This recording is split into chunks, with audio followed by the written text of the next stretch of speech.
Sexy. I should name it Grown and Sexy, because it's the Grown and Sexy low right here. What's good, y'all? It's your boy Cheflodeezy. I'm here with my boy right now trying to discuss these new albums, Teddy Bruckshut and David Ruffin. Oh man, I can't wait to get to y'all. It's a party, you know what I mean? It's big vibes on Teddy Bruckshut.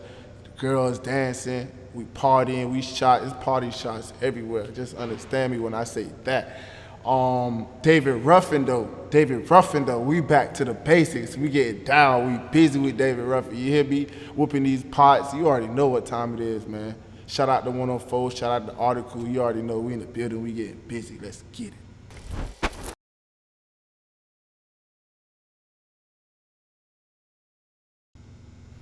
All right, so the inspiration behind me like dropping two different genres pretty much around the same time is, I'm from Jamaica originally, but I was raised in Miami, so it's like I got both influences, you know what I mean? Like, just the creativity from both backgrounds, both upbringings is like, I just have to put it out there. It's like I can't put one out there and then suppress the other. It just wouldn't feel right. So I just basically felt like it was time for me to just, put everything out there, lay it all out there. Cause this is my first album. This is like the first time dropping. So why not drop two? So what drove the creative choice was just being inspired by what's around me, what's like current, what's like popping right now.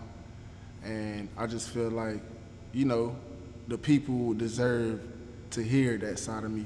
Because usually I focus on the rap side, and it's like easier for me to do because that's the environment that I was raised in, that's the environment that I'm in mostly. But I'm pretty sure my fans, the true people that's dedicated to my music, the people that want to know more about Deezy, would love to hear the other side of me, would love to explore and check that side out.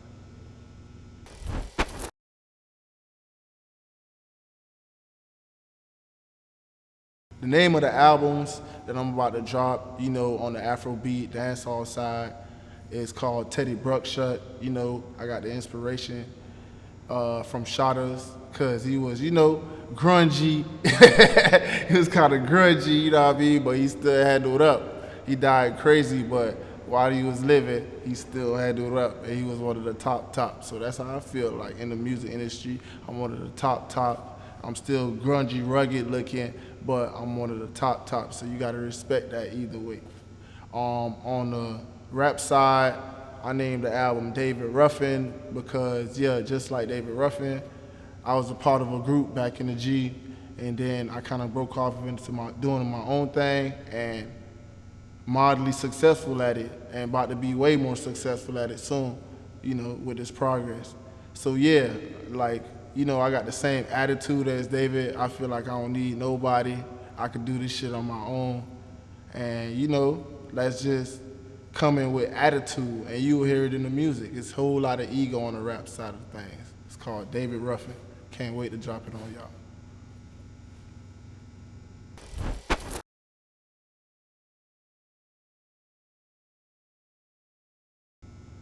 Yeah, so the key collaborators is my label, like Artekal Music Group.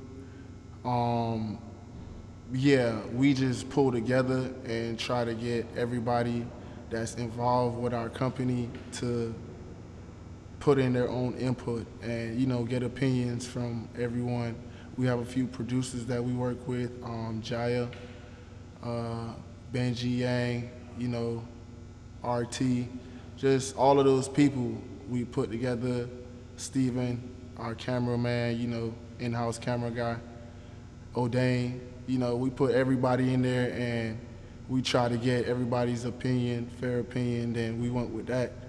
And that's what we came up with. I can't wait for everybody to hear what, we've been working on. The key collaborators on this album, I would have to start with TJ because that's the artist who I work with first, as far as like, Teddy Bruckshut is concerned. And yeah, man, TJ like blowing up the charts worldwide. He's been doing his thing, and I love his sound. And I just felt like it was time to, reach out and possibly get something going. And we did get it going, and turned out with some bangers. Tommy Lee Sparta, always wanted to work with him, and got a chance. Turned out with another banger. I can't wait. Used to pour it. That's gonna go crazy. Javalani, like, I didn't really know Javalani, but my people, Article, introduced his sound and his flavors to me, and, I fell in love with it, and the collab also went great. It's a bunch of them, man, and they just influence me because I don't really sound nothing like them. You know what I mean? We all sound different, but when we made the music, it just grooves so well. And I just appreciate them for putting out max effort. Like, sometimes you send out like a song to like an artist that's above you, or, that's doing better than you as far as like charting and all of that, and they'll throw you back some trash. But these people didn't really play with me at all. They gave me 100% good bars, dope melodies. Like, they didn't even play. So I'm just appreciative of that, Just want to thank everybody that collab on 100. So on the rap side of things, it's like, I got my boy Tank K on there doing his thing. Oh man, every time we go in the studio, it's a party. Like, we be in there like pretty much freestyling the whole time. I got my boy Quan on the album as well. Me and Quan pretty much grew up in the same hood. We always knew each other, but we recently started like collabing on music. Got a bunch of people, man. And, first of all, I just want to let everybody know that this sound that I'm about to bring out is like, it's a completely different sound from what you're used to. So just get ready for that.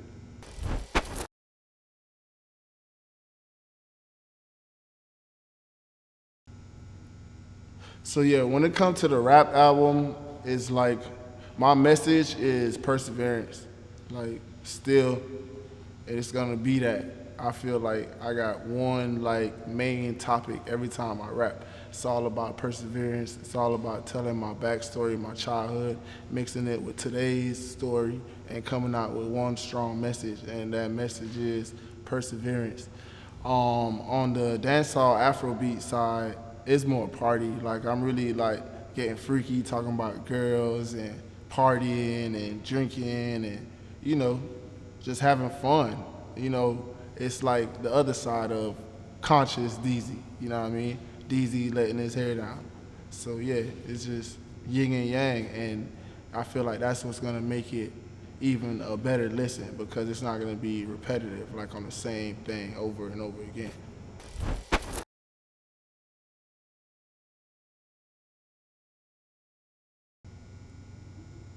So the places where I drew like the inspiration for the lyrics is like, everyday life. Like, I literally write about my days or my life, what I'm going through at the moment or what I've been through.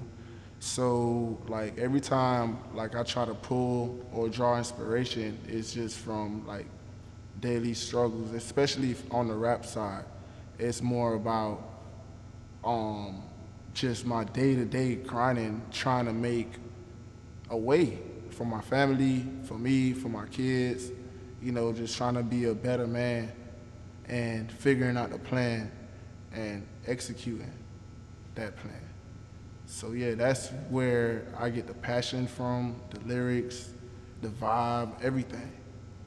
On the dance hall side, it's like I get the passion from like when I hang out with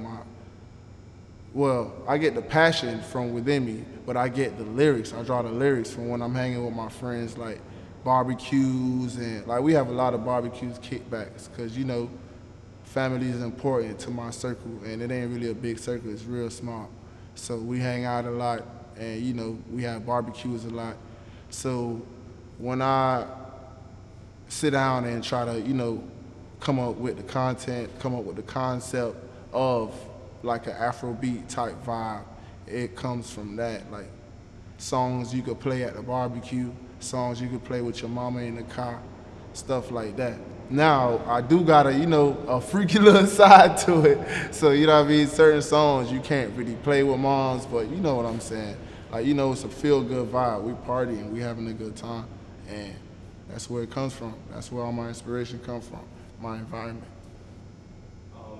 So, like, it's it's plenty times in my life where I've been around people who weren't good for me, and I still showed love. But at one point in my life, I lost everything, lost all the people who I thought I loved, who loved me, and it brought me to ground zero, and I had to literally climb my way out the mud. Like I had to get myself back, strap up my boots, and hit the field. And it took me a long time to basically build back up that passion within me to even like try to pursue music again, because I had lost the passion, just lost everything. I didn't want to do it. So I would say that was the moment. That was one of the biggest driving forces in who I am today, what I do today. Just having everything that I thought was good for me, losing it all, and then regaining what I need little by little.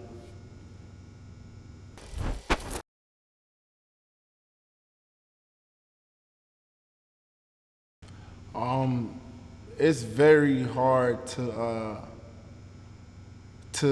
be creative in two different genres at the same time, especially when it's like I wouldn't say two different languages on a whole, but yeah, like it's not English.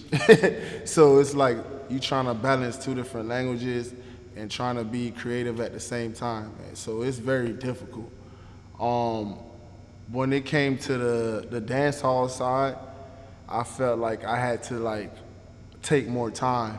I had to take more time and like think about my moves musically before I made them to come out with something that I would accept for myself and give to the world. Because if I don't like it, I'm not just gonna make it and just throw it out there because it's popping, it's what's trending. I don't really care what's popping, what's trending.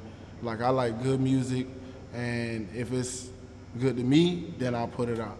But if I'm just doing it just cause everybody else is doing it, then I wouldn't even do it. So that's what I literally had to do to keep myself during the whole creative process.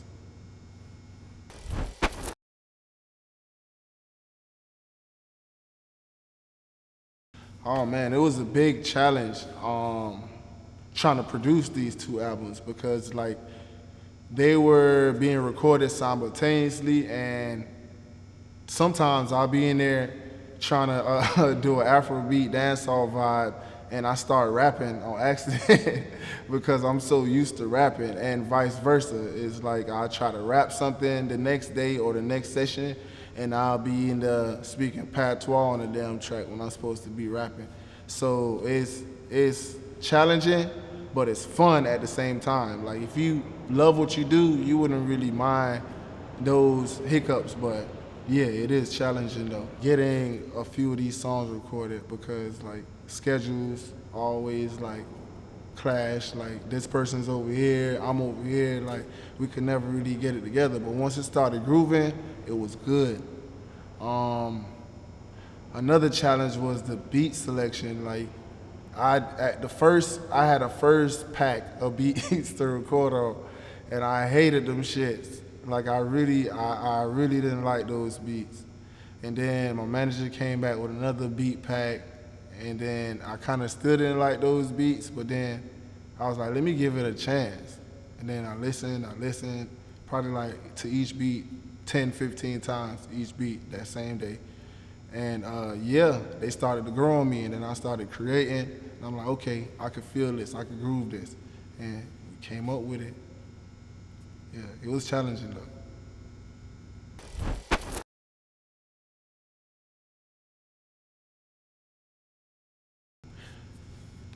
What I think each genre bring to my artistic expression is, all right, on the rap side, it's like that brings out the frustration that I have, the frustrations that I go through on a daily, just dealing with just society, things that life throws at you, racism, police, everything.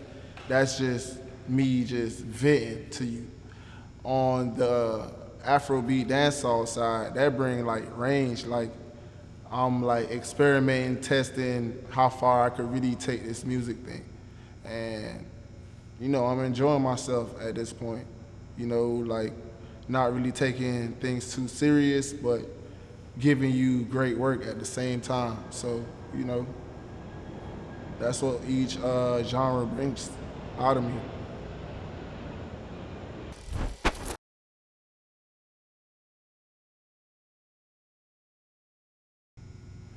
I mean, if I had to really like choose a person to be my biggest inspiration on the rap side, it'd have to be like Britt Ross, just for the simple fact that it took him like so long to grind it out and get it going, and then once he finally get it going, it was game over. I feel like that's the same way with me.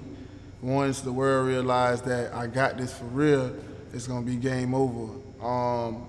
He influenced my sound because like I could hear the cadences in the background, especially when I choose those groovy beats. I got a song called Above Average. It's like right down Rick Ross like avenue, like, real groovy, like heavy keys, heavy strings. Yeah, just Rick Ross. He showed us how to take it from nothing and build a whole empire around it. The man just bought his own plane. Like, come on. On the dancehall side, like, it's various artists that inspired me and influenced my sound. So, Beanie Man for sure was one of the main people that where you see me like when I dress like this, when it's all flamboyant, when it's all like semi-flashy, just showing your body, you let your dreads hang. I get that from Beanie Man and Buju and all them boys from back in the day. Recently though, I really like Tommy Lee Sparta. I really like how he control his sounds, his vocals on each track. And yeah, so one of my biggest influences is Tommy Lee Sparta on the dancehall side. And on, when it comes to the fashion, the dressing, the being out there and showing yourself to the world, I got that from Beanie and Buju, leave everything out there.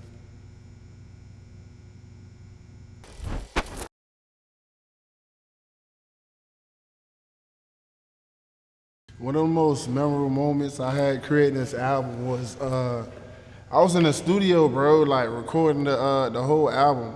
I was recording Work, the track called Work, and I got in there and didn't like none of the song. Like I liked the hook, but I ain't like no none of the verses. So what I ended up doing is rewriting the whole song inside the studio. Me and Open Soul was in there, Sean was in there, and like they throwing ideas at me, and I'm just like jotting it down, and we came up with a hit like right there in the studio, and it was just like a beautiful thing because you can get all the creative juices flowing right there. So it's like natural. It's not forced. It's not rehearsed. It's nothing. You just get it all in right there, and we came up with a banger. I can't wait for y'all to hear that fact.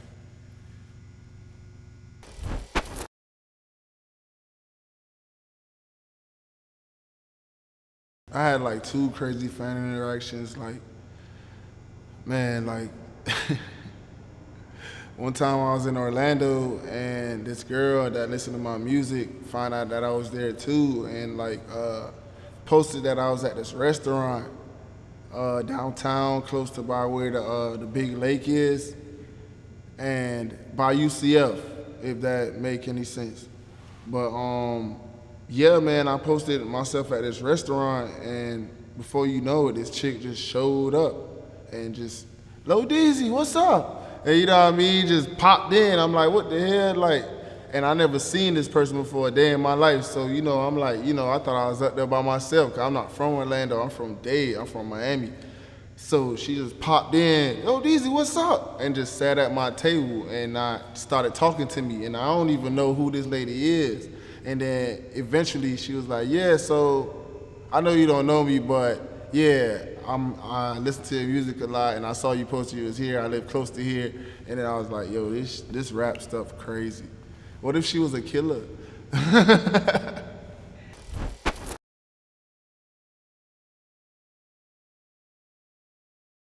If I had to give like an emerging upcoming artist any advice about like staying true to themselves is just do what feel good to you.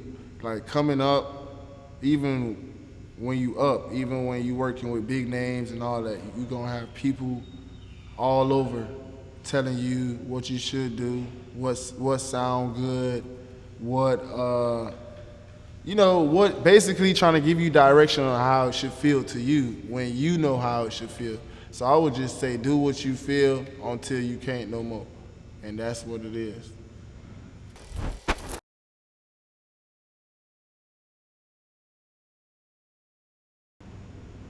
Yeah, so my expectation for these albums is just for people to just like listen to them.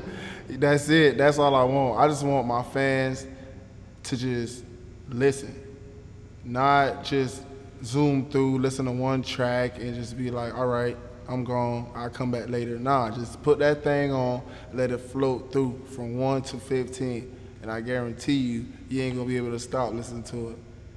It's just, and that's all I could expect. That's all I want. Just want people to listen, cause it's a great body of work, and it's been a long time coming. It's time. Like I've been needed to do this, and y'all been asking me for this, so here it is. You know what I mean? I hope you enjoy it.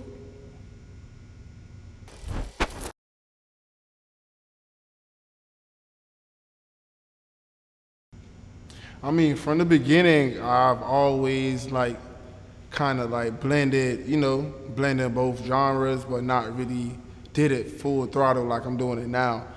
For example, when we first started taking this thing seriously, I had a song called Ass Up with DJ Rama.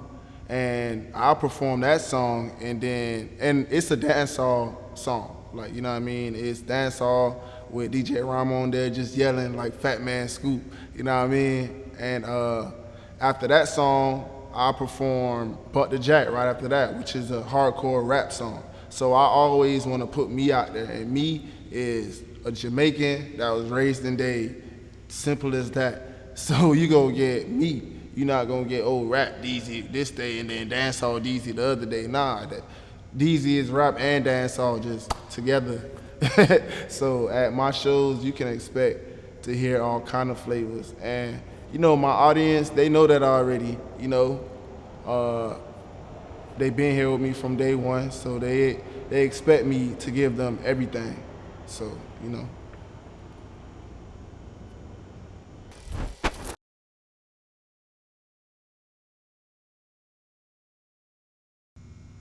Yeah, so after I release these two albums, I'm excited.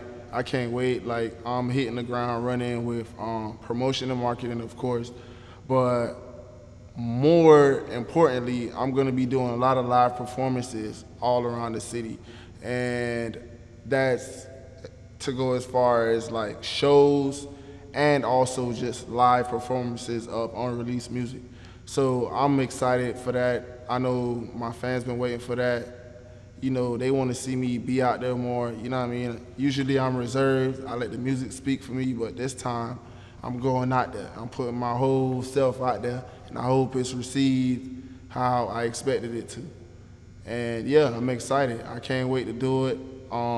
I've been talking about it for the last 6 months now, so it's time to really put it in action and get it done. And hopefully my fans receive it well, and let's have a good time.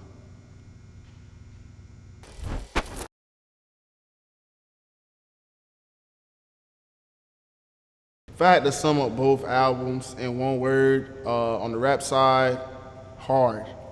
On the Afrobeat side, sexy. The reason why I chose hard is because, it just represents so many different, like, it has so many different meanings. Like, hard to me, it could be difficult, or hard to me, it could be super dope, which is both. And that's why I say, that would be the perfect word to sum up David Ruffin. It's hard. You know what I mean? Point blank, period. Hard. On the Afrobeat dancehall side, the reason why I had to like label it sexy, one word sexy, is because like this is grown up low. You understand me? This is low that's to the next level, low that understand how to really create music. You know what I mean? How to really like get in there and handle business with a timeline and all that. So yeah, it's the grown and sexy. I should name it grown and sexy, cause it's the grown and sexy low right here. This is the low that's been evolved, that's just been through it, and he ready for the limelight. It's showtime. This your boy Cheflodeezy. Like I said, look out for my new albums dropping. Teddy Bruckshut, David Ruffin coming at you ASAP. You understand me? We're gonna have a big kickback, big party, album release party. We're gonna have everybody in the building. So hey, show up, pop out, do your thing, but it's gonna be a jam regardless. So yeah, like I said, this has been your boy Cheflodeezy. Follow me on all platforms at Cheflodeezy, and it's been a vibe.